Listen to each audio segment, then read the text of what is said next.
Hi everyone, welcome to my channel. My name is Grace and today we're diving into the essential gear every photographer should consider when beginning their photography journey. Let's get started.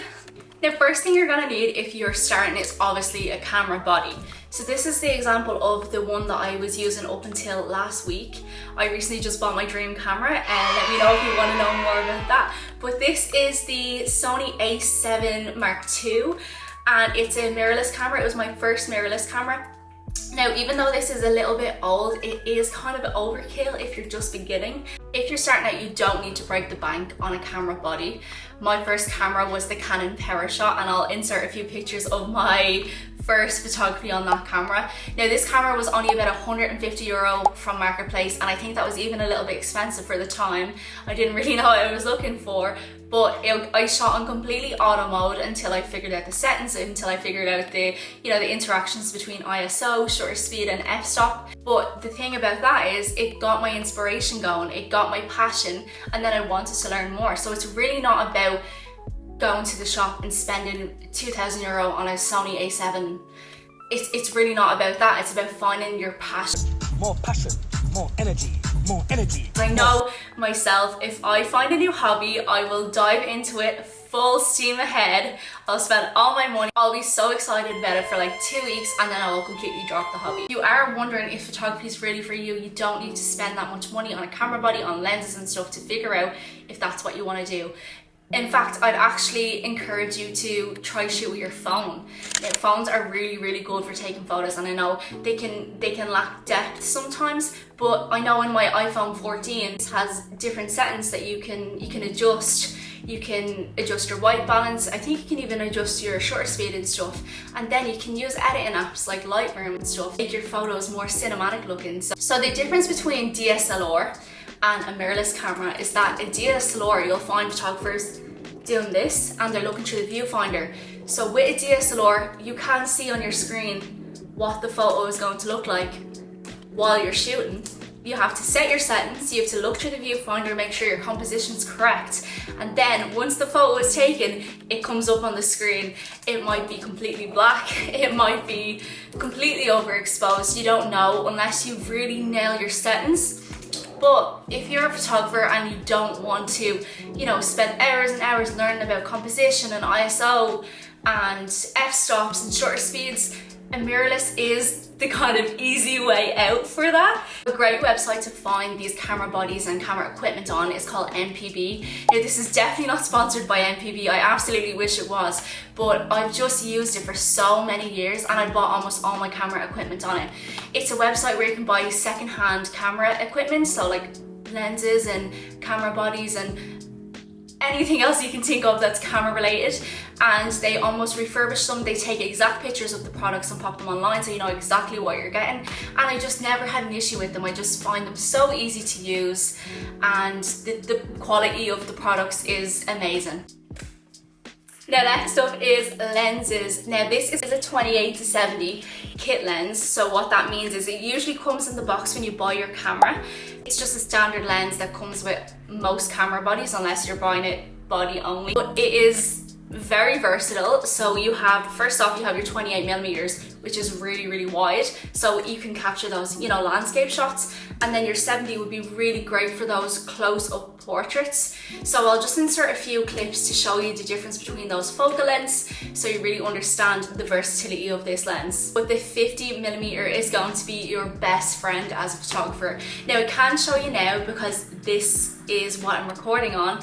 It's a 50mm 1.8, and in the photography community it's often referred to as the nifty 50, and there is a reason for that because it is nifty. It does so much and it is perfect.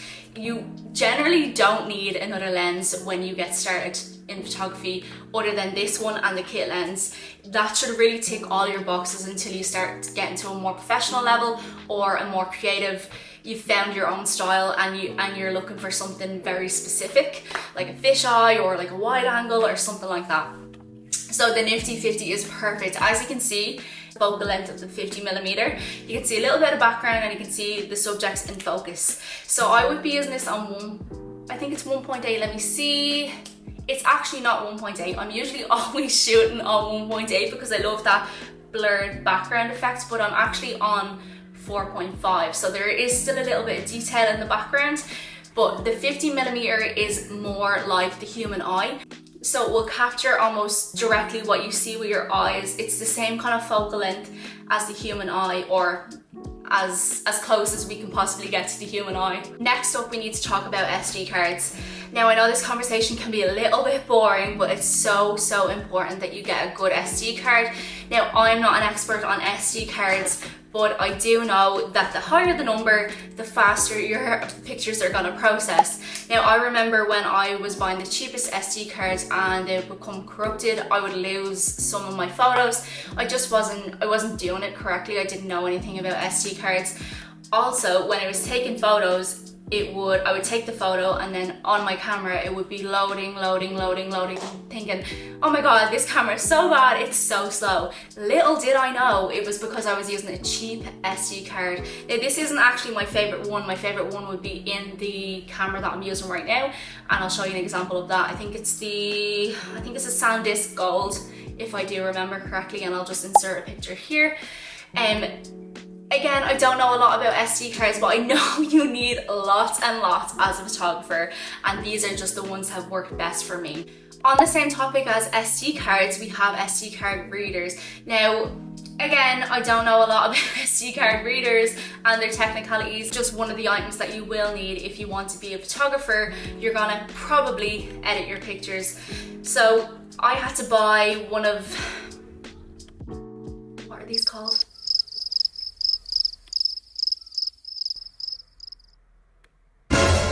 Adapters. I had to buy an adapter for mine, this thing here, because I have a MacBook and unfortunately Mac has changed all their outlets to this. So I spent quite a lot of money on this adapter for this SD card reader.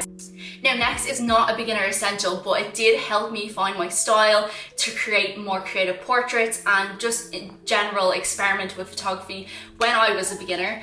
It's this little RGB light that attaches with your horseshoe on your camera. And let me see if I have it charged here. I do. It's quite strong. This is only on 97%, so it changes color. You can have white, you can have your colors, and then you can change the warmth of the light as well. It's quite strong, as you can see, and the light changes. All these different colors. You can hold your finger on the back of this button and it will change the color of your light. So these are all the examples of the different colors. The next thing you're going to need is a camera bag. This is so important. Cameras aren't cheap and they can be fragile. So it's really important to get yourself a good camera bag. I know it can be very hard to spend money on a camera and then having to splash out on a camera bag, because these things aren't as cheap as you would hope they would be. Oh, hell no, man. I think this one was like €100. To be fair, I did get it about 5-6 years ago and it's still holding up. It will only really hold my camera body and maybe one small lens, like the 50mm, but it's been through the mill and she's still in really good shape. Now, one little tip I do have, if you're not really willing to splash out on a camera bag, is to use whatever bag you like and buy an insert from Amazon, or there's others from NPB, and there's another brand that I really like. I'll pop it up here, I can't remember the name. They have these amazing inserts. Also, it's not really obvious that you're carrying around a camera bag. So I used to get really anxious that I was walking around with a camera bag. It said low pro on it. People would think, oh my god, she has expensive camera equipment and she's walking around the city on her own.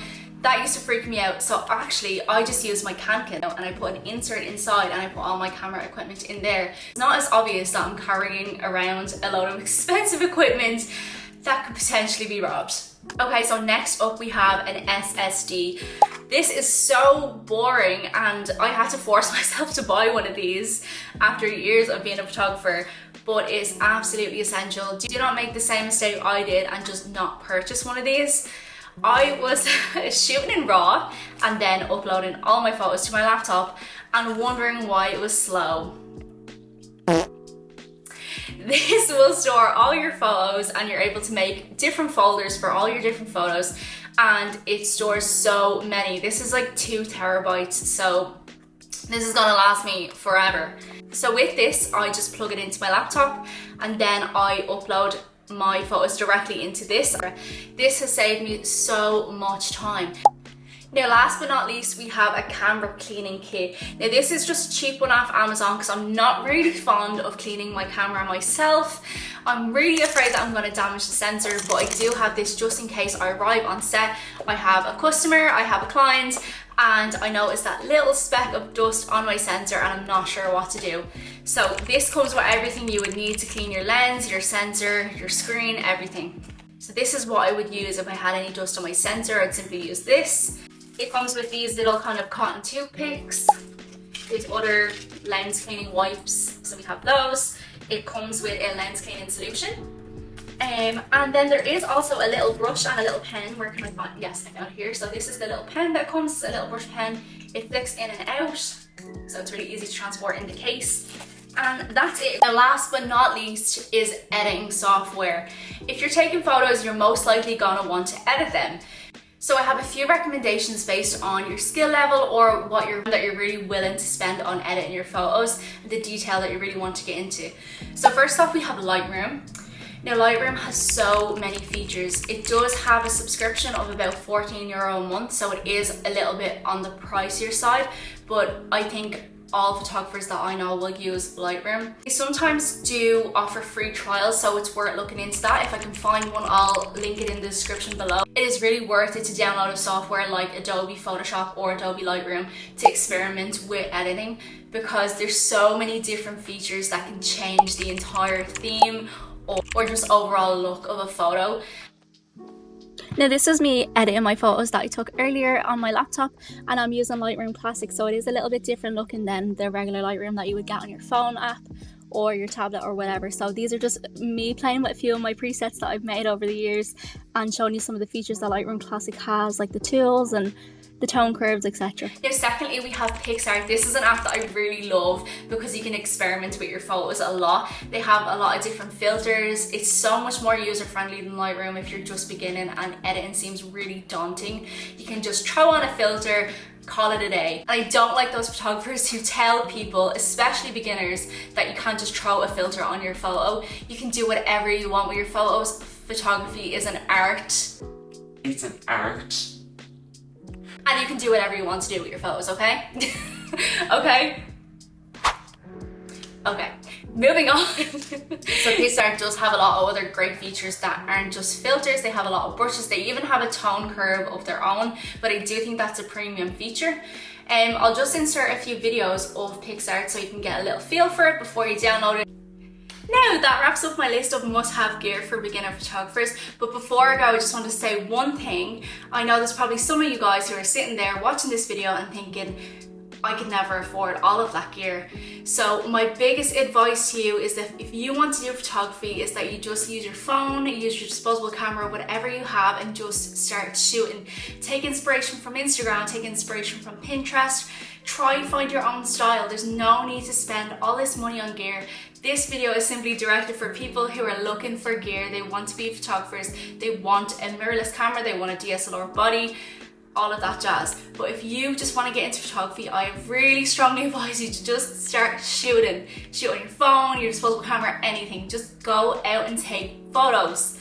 Do it, do it, do it, okay? It's not about the gear, it's about the person who is behind the camera, taking the photos, their creativity, their inspiration, their ideas, and their knowledge of composition as well, and lighting, and all those things. So if you want to be a good photographer, you want to start as a beginner, you really just need to do your research on all those types of things, and just find your niche. Yeah, so that's all I have to say, and thank you so much for watching this video. If you liked it, please like and subscribe to my channel, because there will be certainly more videos where this came from. So thank you, bye!